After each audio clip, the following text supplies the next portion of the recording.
इस चैनल पे हम डिस्कस करेंगे मेनली गेट के बारे में। No, man, I still go, go, go, go, go, go, go, go, go, go. Video शुरू करने से पहले मैं आपको बता दूं, इंडस्ट्रियल इंजीनियरिंग के लेक्चर कल से अपलोड होने वाले हैं। जिस स्टूडेंट को इंडस्ट्रियल इंजीनियरिंग की क्लासेस देखनी है वो कल से इंडस्ट्रियल इंजीनियरिंग की क्लासेस अपलोड होनी शुरू हो जाएंगी। इंडस्ट्रियल इंजीनियरिंग गेट के एग्ज़ाम के अकॉर्डिंग बहुत ज़्यादा वैल्यू रखता है। 7 से 10 नंबर का सब्जेक्ट आता है गेट में, तो इसकी क्लासेस ज़रूर देखें। तो आज का लेक्चर शुरू करते हैं। आज का लेक्चर अगर हम बात करें, आपने देखा होगा, थंबनेल में देखा होगा कि हवा से कूलिंग क्या पॉसिबल है कि हवा को एज ए रेफ्रिजरेंट यूज़ किया जा सके। क्या हवा से हम कूलिंग अचीव कर सकते हैं? जी हाँ, बिल्कुल पॉसिबल है। कैसे के लिए मैंने ये वीडियो बनाई है, तो आप सब जुड़े रहें वीडियो के साथ। कोशिश करें जितना हो सके अपनी झेलन शक्ति को बढ़ाएं और वीडियो एंड तक देखने की कोशिश करें। तो वीडियो शुरू करते हैं। मेरा नाम है सुमित मलिक और मैं आप सभी का वेलकम करता हूं मैकेंची मलिक साहब चैनल पर। यहाँ हम पढ़ते हैं गेट के बारे में। तो दोस्तों, क्या हम एयर को एज ए रेफ्रिजरेंट यूज़ कर सकते हैं? अगर रेफ्रिजरेंट यूज़ कर सकते हैं तो कहाँ यूज़ कर सकते हैं और साथ में हम कहाँ पे यूज़ करते हैं, ये सब मैं बताऊंगा इस लेक्चर में। ठीक है जी। तो अब तक हमने आरएससी के 4 चैप्टर पढ़ चुके हैं हम। पहला हमने पढ़ा था बेसिक कंसेप्ट्स, उसके बाद हमने वीसीआरएस किया था, वेपर कंप्रेशन रेफ्रिजरेशन सिस्टम। उसके बाद वीएआरएस, वेपर एब्जॉर्प्शन रेफ्रिजरेशन सिस्टम किया, और लास्ट हमने किया रेफ्रिजरेंट्स। ठीक है, 4 चैप्टर हम कर चुके हैं। उन चारों पे हमने गेट के क्वेश्चन कर लिए हैं। जिन्होंने वो वीडियो देख लिए हैं ठीक है, जिन्होंने नहीं देखी हैं वो सारी की सारी वीडियो आपके मैकेंची मलिक साहब चैनल पे अवेलेबल हैं, आप जाके उनको देख सकते हैं। ठीक है जी। पूरी तरह अच्छे से एक्सप्लेन किया गया है हर टॉपिक को। जहाँ पे आपको रिक्वायरमेंट लगे, जहाँ पे आपको डाउट हो, वहाँ पे आप कमेंट कर सकते हैं। मैं आपके क्वेश्चंस का आंसर ज़रूर करूँगा। ठीक है जी। अब शुरू करते हैं आज का लेक्चर। आज के लेक्चर में क्या पढ़ने वाले हैं हम? आज के लेक्चर में हम पढ़ेंगे आरबीसी। आरबीसी क्या है? ये रेड ब्लड सेल नहीं है, reverse Brayton cycle. Reverse Brayton cycle है क्या? इसके अंदर अजम्पशन क्या क्या मानते हैं, यानी कि रिवर्स बायरेटन साइकिल की इंट्रोडक्शन, फिर उसके अजम्पशंस, उसके बाद how to drive COP formula for RBC. Last में हम देखेंगे heat rejection ratio, what this term mean and why it is used. ठीक है, हीट रिजेक्शन रेशियो। तो जी लेक्चर शुरू करते हैं। सबसे पहले बात करते हैं रिवर्स बायरेटन साइकिल की। तो मैंने रिवर्स बायरेटन साइकिल का पीवी डायग्राम भी बना दिया है और टीएस डायग्राम भी बना दिया है। ठीक है, पीवी डायग्राम ये रहा, टीएस डायग्राम ये रहा। ठीक है, अगर हम बात करें, ये तो हमें पता ही है, कोई भी जब रेफ्रिजरेशन साइकिल है, वह कंज्यूमिंग डिवाइस की साइकिल है, वो हमारी एंटी क्लॉकवाइज बनती है। ठीक है, ये दोनों साइकिलें एंटी क्लॉकवाइज हैं। अगर हम ध्यान से देखें, दोनों साइकिलें एंटी क्लॉकवाइज हैं। और यू कैन से अब तक हम जो डील कर रहे थे, हम क्या डील कर रहे थे? फेज चेंज के साथ डील कर रहे थे। वीसीआरएस में जब हमने पूरी वीसीआरएस पढ़ी, उसमें हमारा गैस से, यू कैन से गैसियस फेज से या वेपर फेज से हमने लिक्विड में कन्वर्ट किया। सिमिलरली हमने वीएआरएस में भी कंडेंस करके उसको लिक्विड फेज में कन्वर्ट किया। बट यहाँ पे हम ऐसा नहीं करने वाले हैं। आरबीसी में क्या है? रिवर्स बायरेटन साइकिल है। इसके अंदर सारा का सारा हम डील किस में करेंगे? यू कैन से गैसियस फेज में। ठीक है, और गैसियस फेज में डील करने के लिए सबसे पहले तो हमें ये देखना है कि कौन सा रेफ्रिजरेंट सुटेबल होगा और कहाँ हमारे को इसकी रिक्वायरमेंट पड़ेगी। ठीक है जी। तो ये दोनों साइकिल हैं, पहले हम इनके बारे में समझते हैं। टीएस डायग्राम है। टीएस डायग्राम में अगर हम ध्यान से देखें, प्रोसेस 1 to 2 क्या हो रही है? प्रोसेस 1 to 2 क्या है? एंट्रोपी कांस्टेंट रह रही है, यानी S1 = S2। मतलब ये क्या है? Isentropic compression. क्योंकि यू कैन से टेम्परेचर बढ़ रहा है, यानी प्रेशर भी बढ़ रहा है, तो यू कैन से isentropic compression. Isentropic compression. 2 to 3 क्या है? ये यहाँ पे मैंने, अगर इस पीवी डायग्राम में आप देखेंगे तो 2 to 3 से आपको समझ में क्लियर हो जाएगा कि भाई प्रेशर सेम है। प्रेशर सेम है मतलब it is pressure is constant, then it is isobaric process, ठीक है। आइसोबारिक क्या होती है? जिसमें प्रेशर कांस्टेंट रहता है। तो 2 to 3 क्या है? Isobaric process. 3 to 4 अगर हम बात करें, 3 to 4 अगेन ये भी आइसेंट्रोपिक है, एक्सपेंशन है। ये कंप्रेशन था, ये एक्सपेंशन है, ठीक है। आइसेंट्रोपिक एक्सपेंशन है 3 to 4। एंड 4 to 1 क्या है? 4 to 1 अगेन अगर हम बात करें, ये हमारी क्या है? 4 to 1 आइसोबारिक प्रोसेस है ये, ठीक है। P1 = P4। अब अगर हम बात करें हीट एडिशन की और हीट रिजेक्शन की, तो अगर हम बात करें कंप्लीट साइकिल में वो कौन सी प्रोसेस है जिसमें सबसे कम टेम्परेचर रह रहा है? तो अगर हम बात करें प्रोसेस 4 to 1, ये क्या होगा? प्रोसेस 4 to 1 क्या होगा? ये हमारा इवेपोरेटर होगा। क्या होगा? इसे इवेपोरेटर ना बोल के रेफ्रिजरेटर बोलना ज़्यादा सही रहेगा। तो आगे सारे लेक्चर में जहाँ मैंने इवेपोरेटर बोला है उसे रेफ्रिजरेटर समझा जाए। इवेपोरेटर, ठीक है। अब तक आप लोगों ने देखा ही है हम आउटपुट कहाँ से लेते हैं, जहाँ हमें मिनिमम टेम्परेचर अचीव होता है। और मिनिमम टेम्परेचर कहाँ अचीव होता है? इवेपोरेटर में, ठीक है जी। तो प्रोसेस 4 to 1 क्या है? इवेपोरेटर। तो इवेपोरेटर में हम क्या करते हैं? Heat addition. तो कांस्टेंट प्रेशर पे हीट एडिशन हो रहा है, ठीक है। कांस्टेंट प्रेशर पे heat you can say supply भी बोल सकते हैं या हीट एडिशन भी बोल सकते हैं। QS से मैं रिप्रेजेंट कर रहा हूँ, कांस्टेंट प्रेशर पे हमारी हीट एडिशन हो रही है। सिमिलरली कंडेंसर जहाँ पे भी हम यूज़ कर रहे थे, यहाँ पे कंडेंसर नहीं, यहाँ पे कूलर होता है, ठीक है। यहाँ पे कूलर होता है। कूलर कहाँ पे है? कूलर कहाँ पे? प्रोसेस 2 to 3 में। 2 to 3 में अगर हम बात करें तो हमारा टेम्परेचर डिक्रीज़ हो रहा है, ठीक है। यहाँ पे हमारा जो भी रेफ्रिजरेंट हम यूज़ कर रहे हैं वो कूल हो रहा है। तो यहाँ पे हमारा you can say heat reject हो रही है सराउंडिंग को, QR। It will B at constant pressure. तो अगर सबसे पहले हम लिख लेते हैं चारों प्रोसेस क्या क्या हो रही हैं। अगर हम बात करें प्रोसेस 1 to 2, प्रोसेस 1 to 2 आपको यहाँ पे साइड में डिस्प्ले होता रहेगा। प्रोसेस 1 to 2 क्या है? प्रोसेस 1 to 2 हमारी आइसेंट्रोपिक कंप्रेशन, आइसेंट्रोपिक या रिवर्सिबल एडियाबैटिक कंप्रेशन, ठीक है जी। यहाँ पे हमारा प्रेशर भी बढ़ रहा है और टेम्परेचर भी बढ़ रहा है। प्रोसेस 2 to 3 यानी यहाँ पे हमारा क्या कंपोनेंट कौन सा लगा हुआ है? कंप्रेसर। 3 to 4 में हमारी टरबाइन लगी हुई है।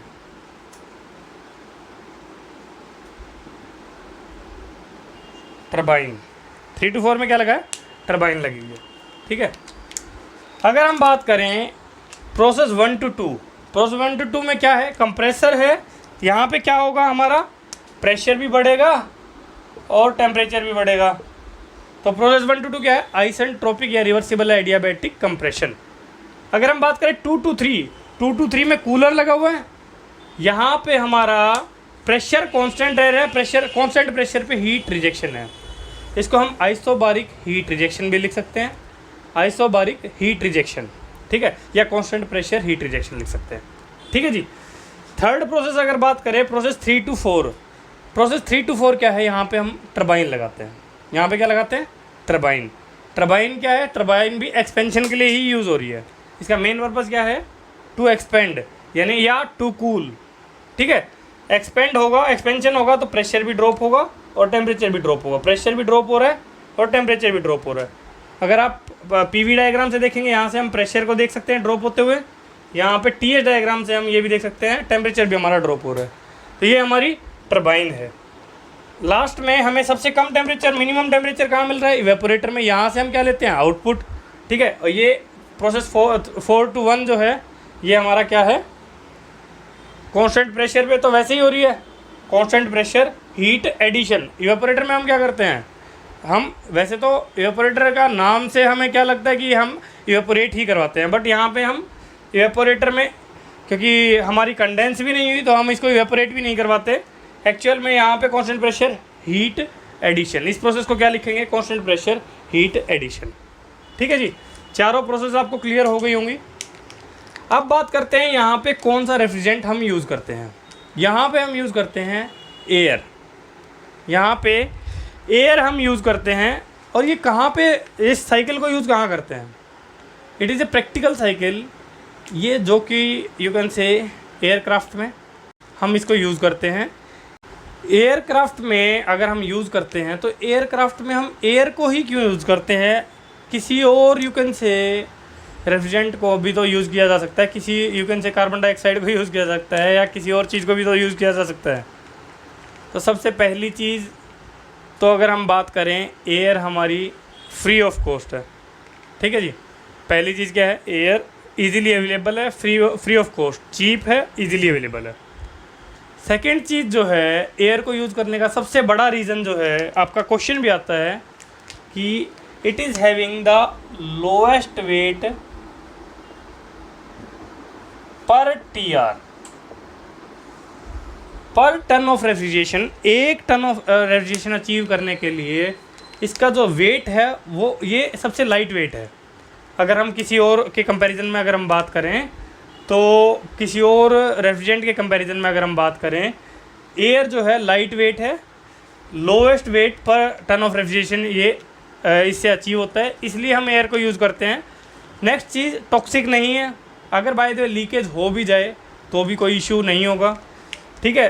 कार्बन डाइऑक्साइड है या अमोनिया है या कोई और अगर हम यूज़ करेंगे तो उसका सबसे बड़ी बात क्या है? जैसे अमोनिया है, टॉक्सिक है, कार्बन डाइऑक्साइड भी सफोकेशन करवा देगी, तो उनको हम यूज़ ना करके हम वहाँ पे एयर को यूज़ करते हैं। चीप है, इजीली अवेलेबल है, ये तो है ही, मतलब कॉस्ट इफेक्टिव है। सेकंड चीज़, हमारा लोएस्ट वेट पर टन यानी हल्की भी है, तो इसलिए हम एयर को यूज़ करते हैं यहाँ पे, ठीक है। तो अब बात करते हैं, यू कैन से चारों प्रोसेस हमने देख ली क्या क्या है। अब बात करते हैं इसके COP की।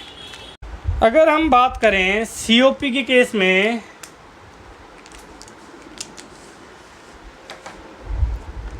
मैं यू कैन से ये वाला डायग्राम मिटा रहा हूँ, PV डायग्राम मिटा रहा हूँ, यहाँ पे हम COP का डेरिवेशन कर लेंगे, या यू कैन से COP का फॉर्मूला लिख लेंगे।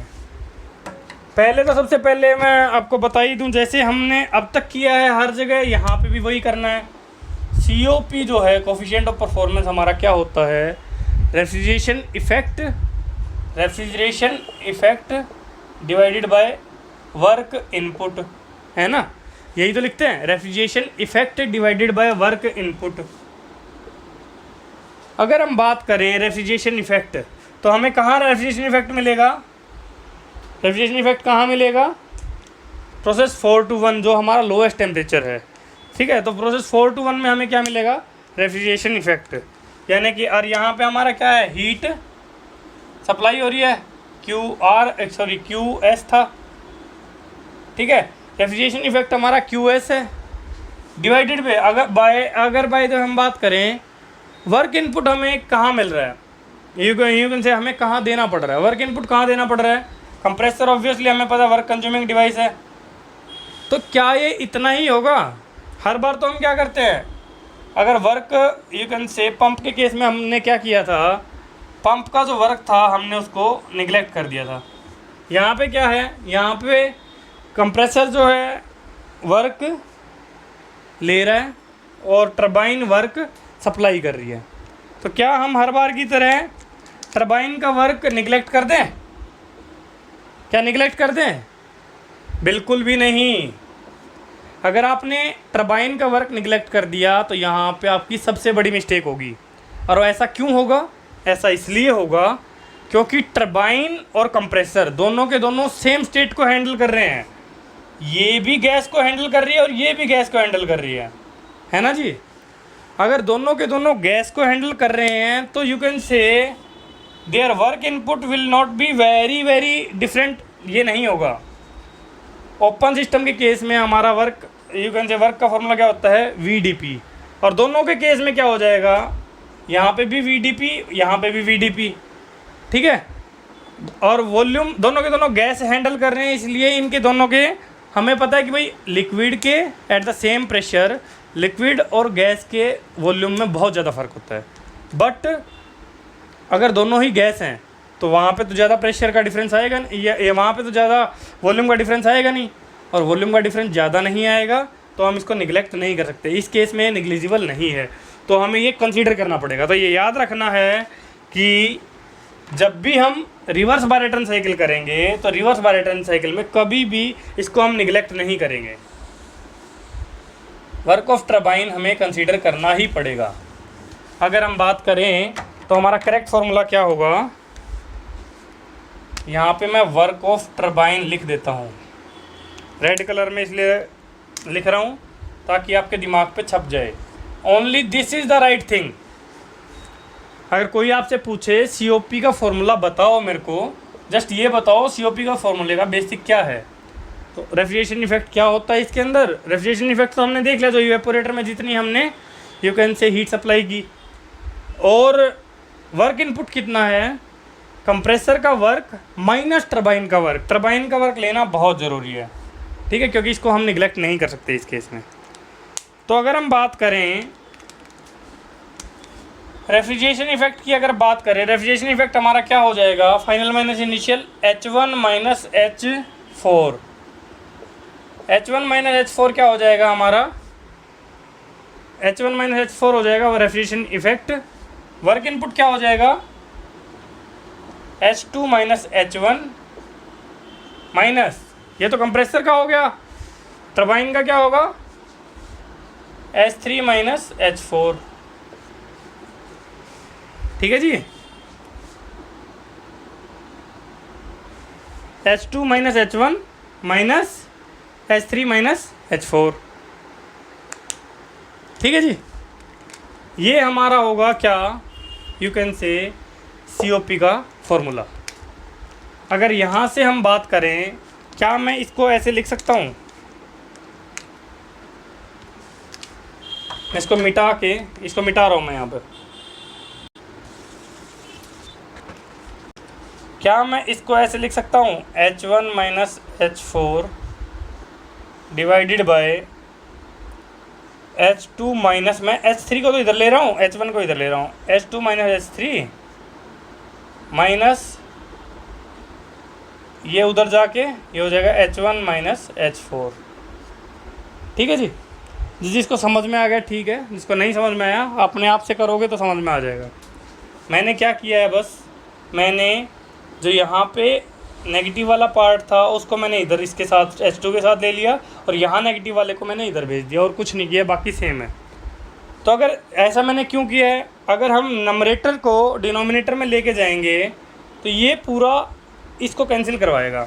तो अगर हम ध्यान से देखें तो ये हमारा क्या होगा, 1 divided bye H2 minus H3 minus H1 minus H4 divide by H1 minus H4। ठीक है, अगर इन दोनों को मैं अलग अलग लिखूँगा तो यहाँ से ये कट जाएगा, यहाँ से हमारा क्या फॉर्मूला आएगा, 1 divided bye H2 minus H3 divide by H1 minus H4 minus 1। ये इसके साथ डिवीज़न में जाएगा तो ये दोनों के दोनों सेम है, यहाँ पे 1 हो जाएगा। ठीक है जी, यहाँ तक मेरे हिसाब से किसी को दिक्कत होनी नहीं चाहिए।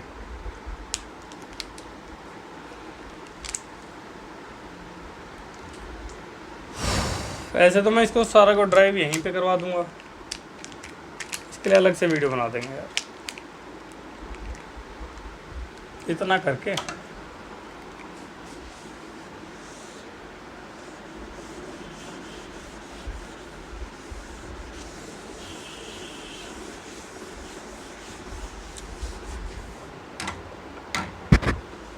ऐसा है, इसकी डेरिवेशन मैं यहाँ पे भी कर सकता हूँ, कुछ नहीं करना है, इसको डिवाइड करना है, दोनों से इंडिविजुअली डिवाइड करेंगे।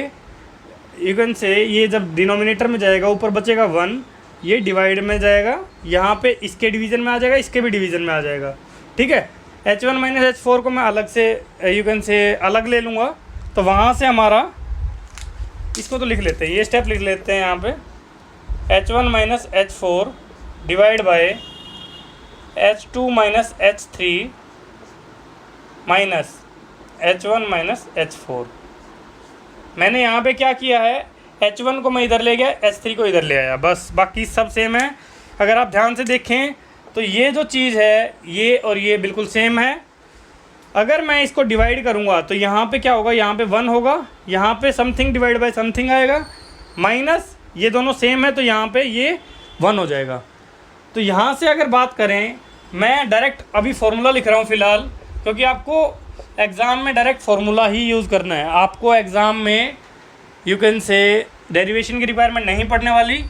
डेरिवेशन की वीडियो मैं अलग से डाल दूंगा, रिवर्स बायरेटर्न साइकिल की भी, VARS की भी, आइसेंट्रोपिक एफिशिएंसी या यू कैन से वॉल्यूमेट्रिक एफिशिएंसी का जो फार्मूला है 1 + C - C × P higher by P lower raised to power 1/n, वो भी सारी वैल्यूज़ में ना अलग अलग उनकी ना डेरिवेशन की वीडियो डाल दूंगा। जिसको इंटरेस्ट हो वहाँ पे रिसर्च करने में, वो उन चीज़ों को देखे। अदरवाइज़ गेट के एग्ज़ाम की जो प्रिपेयर कर रहे हैं वो ये वीडियो ना देखें। यहाँ पे अगर हम बात करें COP का फॉर्मूला डायरेक्ट जो आ जाएगा वो क्या आएगा, 1/RP raised to power gamma minus gamma minus 1। ठीक है, अगर हम बात करें रिवर्स बायरेटर्न साइकिल का COP का फॉर्मूला हमारा जो आएगा वो क्या आ जाएगा,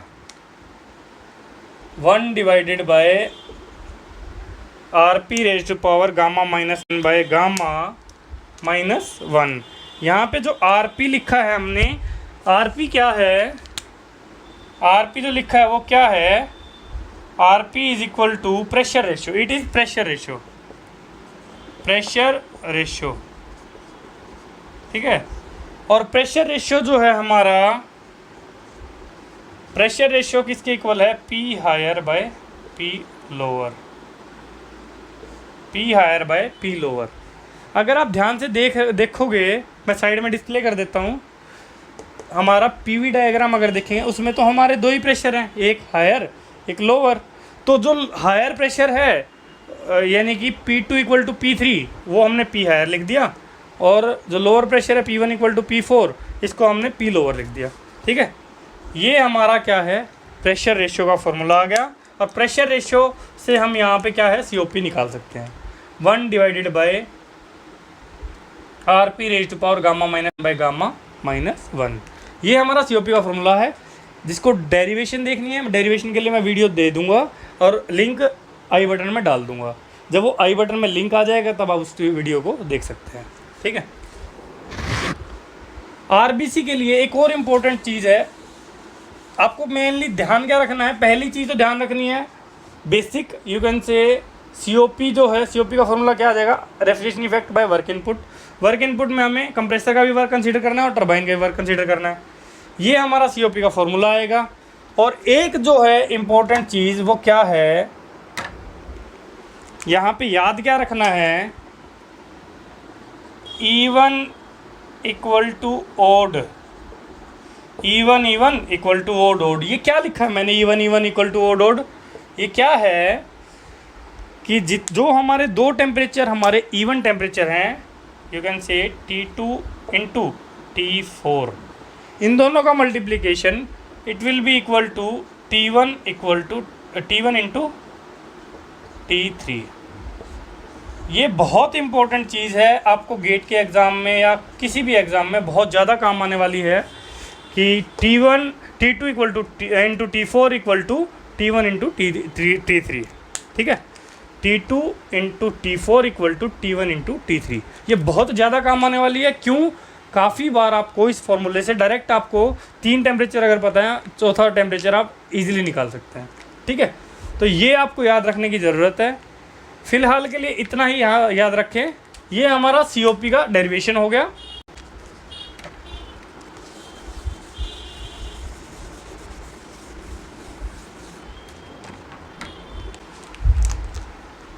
ये हमारा COP का डेरिवेशन हो गया। अजम्पशंस मैं बतानी भूल गया था, अजम्पशंस यहीं पे बोल देते हैं। ये हमारा COP का डेरिवेशन हो गया। अजम्पशंस मैं बतानी भूल गया था इसमें। अजम्पशन हमारी क्या है, सिंपल सी बात है, 2 अजम्पशन है जो हमारी अजम्पशन होंगी।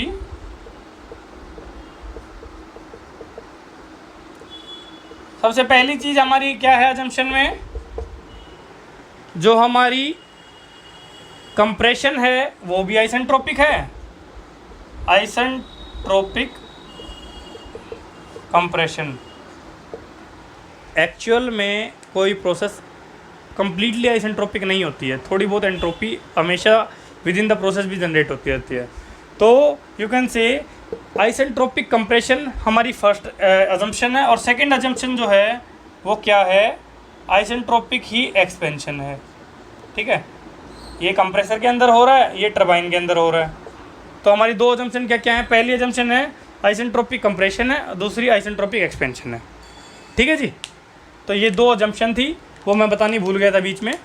इसके बाद हमने COP का फॉर्मूला कर लिया है। COP के बाद अगर हम बात करें तो यहाँ पे हम अगर बात करें तो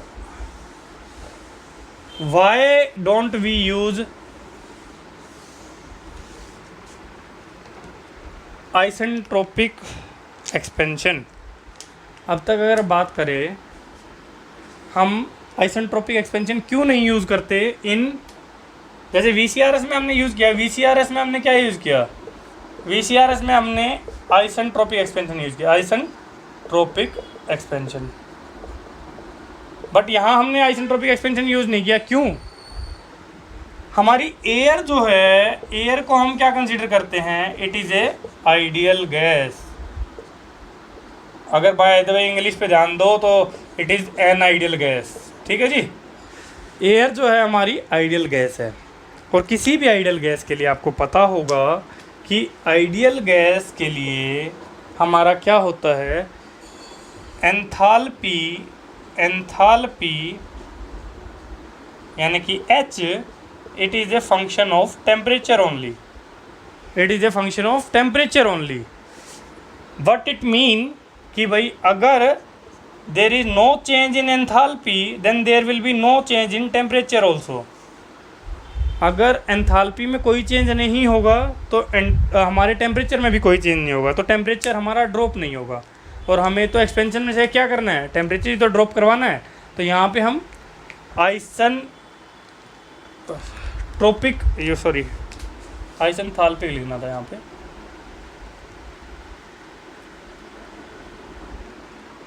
आइसेंथैल्पिक।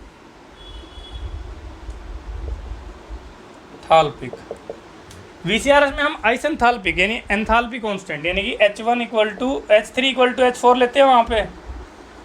तो VCRS में आइसेंथैल्पिक एक्सपेंशन यूज़ करते हैं। बट एयर हमारी क्या होती है, आइडियल गैस होती है।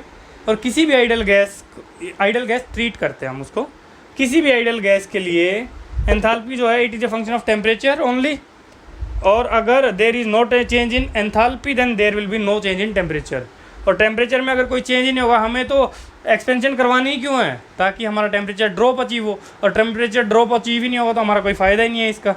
ठीक है जी, इसलिए हम आइसेंथैल्पिक एक्सपेंशन यूज़ ना करके आइसेंट्रोपिक एक्सपेंशन यूज़ करते हैं। ठीक है, आइसेंथैल्पिक ना यूज़ करके आइसेंट्रोपिक यूज़ करते हैं। तो आपका आई होप इस क्वेश्चन का भी आंसर आपको मिल गया होगा। लास्ट हम देख लेते हैं what is heat rejection ratio.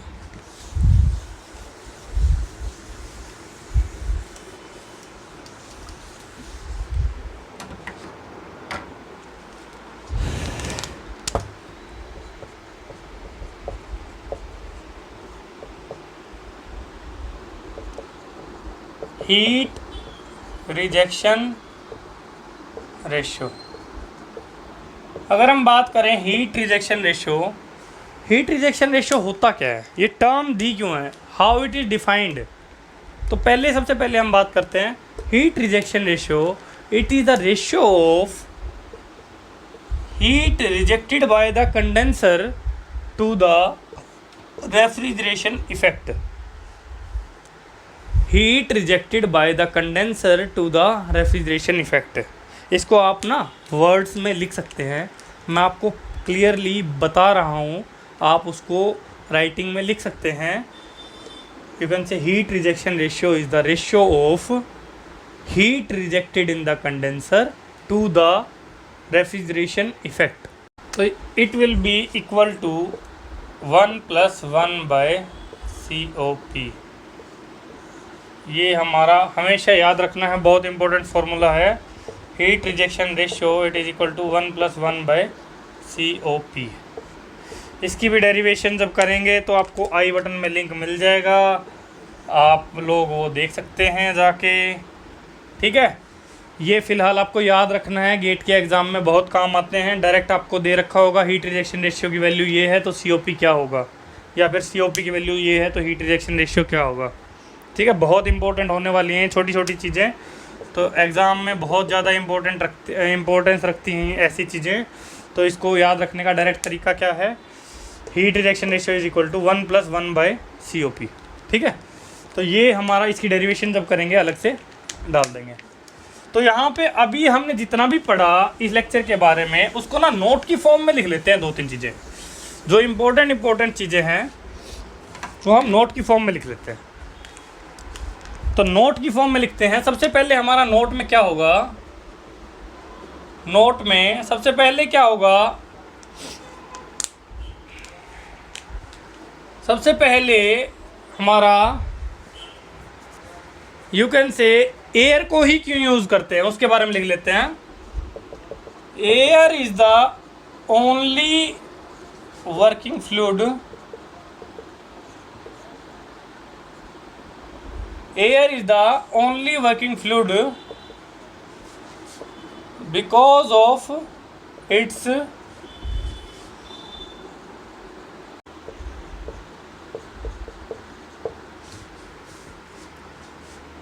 Air is the only working fluid because of its low weight per ton of refrigeration. पहली चीज़ क्या है, air is the only working fluid because of its low weight per ton of refrigeration. साथ में ये toxic भी नहीं है। ठीक है, साथ में लिख सकते हैं air is non toxic, cheap and easily available, यानी कि अबंडेंट है, easily available. Air is only working fluid because of its low weight per ton of refrigeration, air is non toxic, cheap and easily available. ठीक है, third चीज़ जो है अगर हम बात करें तो थर्ड जो अगर हमारा नोट की फॉर्म में लिखना चाहें, अगर COP के बारे में लिखें, COP of RBC reverse Brayton cycle का COP is a function of pressure ratio only, pressure ratio only. अगर आप ध्यान से देखें तो हमारा COP का जो फॉर्मूला आया वो क्या आया, COP is equal to 1 divided by RP raise to power gamma -1 by gamma -1। तो ये जो है अगर हम यहाँ से देखें तो COP is a function of pressure ratio only, pressure ratio only. ठीक है, COP is a function of pressure ratio only. साथ में अगर हम एक चीज़ और देखें, अगर हमारा RP की वैल्यू 1 हो जाए, RP की वैल्यू 1 हो जाएगी तो COP की वैल्यू क्या होगी, इन्फिनिटी। RP की वैल्यू अगर 1 होगी तो ये हो जाएगा 0, 1 - 1 0 और 1 डिवाइड बाई 0 इन्फिनिटी। तो अगर हम बात करें RP की वैल्यू अगर 1 हो गई तो हमारा COP हो जाएगा इनफाइनाइट। तो अगर हम COP और RP के बीच में ग्राफ ड्रॉ करें, वो साइड में कर लेंगे, बाद में कर लेंगे। तो पहली चीज़ तो क्या है, RP हमेशा यू कैन से 1 से ज़्यादा ही होगा,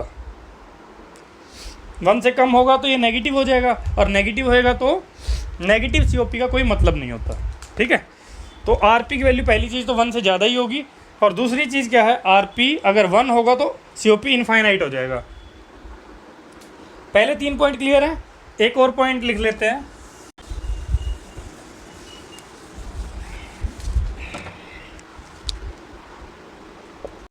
RP is greater than 1 only, greater than 1 ही हो सकता है, इक्वल टू 1 भी नहीं हो सकता, लेस देन 1 भी नहीं हो सकता। ठीक है, यहाँ पे अगर ग्राफ ड्रॉ करेंगे हम COP और RP के बीच में, अगर ये COP है और ये RP है, प्रेशर रेशियो। ठीक है, तो सीधी सी बात है, सबसे पहले तो 1 पे मार दो एक लाइन, 1 पे एक लाइन मार दो, क्योंकि 1 से नीचे तो हो ही नहीं सकता, और 1 अगर 1 भी होगा तो इनफाइनाइट होगा। तो यहाँ पे हमारा, और जैसे जैसे अगर ध्यान से देखो ये रेसिप्रोकल है जैसे जैसे आरपी की वैल्यू बढ़ेगी मतलब डिनोमिनेटर की वैल्यू बढ़ेगी, डिनोमिनेटर बढ़ेगा मतलब सीओपी कम होगा। तो यू कैन से कुछ इस तरीके से आपका सीओपी और आरपी की यू कैन से ग्राफ आएगा। ठीक है, बहुत इंपॉर्टेंट है, याद रखना इसको भी। ठीक है, लास्ट जो इम्पोर्टेंट चीज़ है इस चैप्टर की यू कैन से अब तक हमने जो पढ़ा उसमें work of turbine is not negligible. Work of turbine is अगर by the way equal to zero नहीं है, अप्रोक्सीमेटली इक्वल टू ज़ीरो अगर लेंगे तो इट इज़ रॉन्ग। ठीक है, तो इसको लिख लेते हैं, work of turbine is not negligible as both compressor and turbine are handling same state of refrigerant। ठीक है जी, बहुत इम्पोर्टेंट है। इसमें आई थिंक अगर ये लास्ट के कुछ पॉइंट्स भी देखोगे तो इसमें भी आपका सारा लेक्चर समराइज़ हो गया है। सीओपी का फॉर्मूला भी देख लिया हमने इम्पोर्टेंट सारे पॉइंट देख लिए हैं, प्रेशर रेशियो की वैल्यू देख ली है, इसका ग्राफ देख लिया है, और वर्क ऑफ टर्बाइन नेग्लिजिबल नहीं है। ठीक है, ये हमारा आरबीसी का ये फर्स्ट चैप्टर यानी यू कैन से 5th चैप्टर का फर्स्ट लेक्चर, ये यहाँ पे इसको हम विराम देते हैं। ठीक है, मिलते हैं आपसे नेक्स्ट लेक्चर में। नेक्स्ट लेक्चर में हम करेंगे यू कैन से डिफरेंट पैरामीटर से इस पे क्या इफ़ेक्ट आने वाला है इनकी परफॉर्मेंस पे, आरबीसी की रिवर्स बायरेटन साइकिल की परफॉर्मेंस पे। ठीक है जी, एयर को हमने क्यों एज ए रेफ्रिजरेंट यूज़ किया वो हमने देख लिया, सीओपी का फॉर्मूला क्या रहने वाला वो देख लिया है, क्या अजम्पशन मानी वो देख लिया है। ठीक है, नेक्स्ट लेक्चर में मिलते हैं आपसे। Till then goodbye and all the best.